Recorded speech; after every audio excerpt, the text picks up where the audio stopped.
Welcome to Weekly Dose. I am Dianne Beal, curator, advisor, and artist agent based in Washington, D.C. and Paris, France. Today I'm here with Monroe Isenberg, who interweaves sculpture, performance, and installation.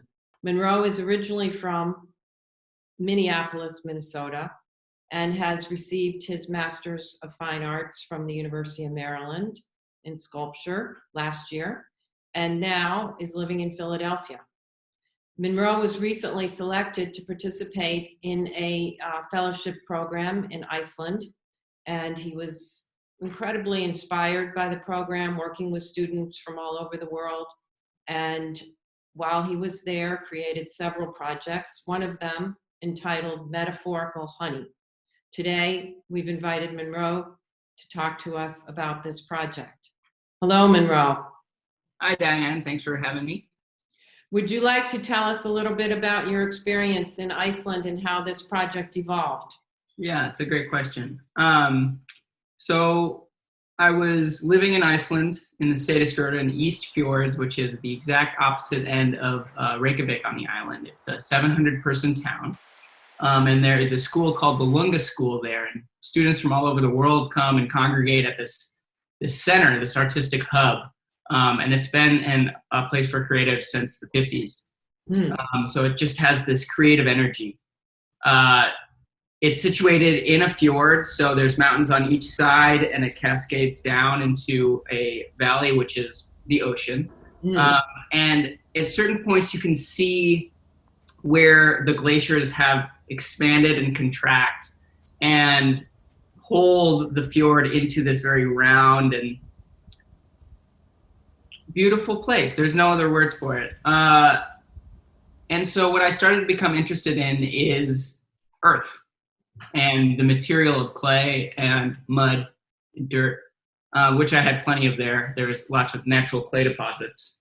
Had you worked with that medium before? No, not really. I only kind of for fun, just to kind of experiment with it. So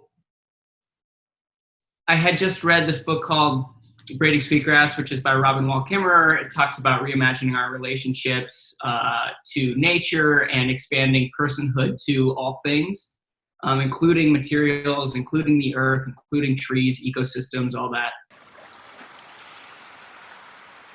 So I started to think about the becoming of earth and the becoming of this place, the change of this place, and how we as humans only think about or we're only privy to specific moments and hints and glimpses of the becoming of something. We see these various cross-sectional times of a place.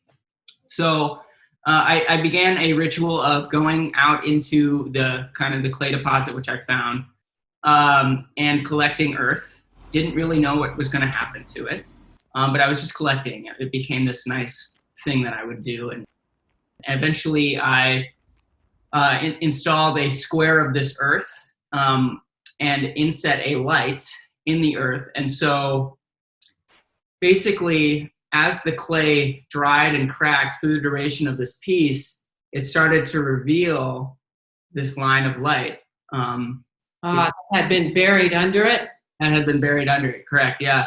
And so over the period of 2 weeks, it would change and morph and warp and very slowly it would reveal this light emanating from within, kind of as a metaphor for life, for energy, for something deeper that we can't always see but is below the surface that you have to unveil through time and patience and stillness. Creation as well. Yeah, absolutely, without me even touching it. So just letting it happen. Yes. Setting up the circumstance for it. Fascinating description of the project. Thank you. And we look forward to hearing more about your other projects coming up soon. Thank you so much for your time today. Thank you so much, Dianne. It was a pleasure.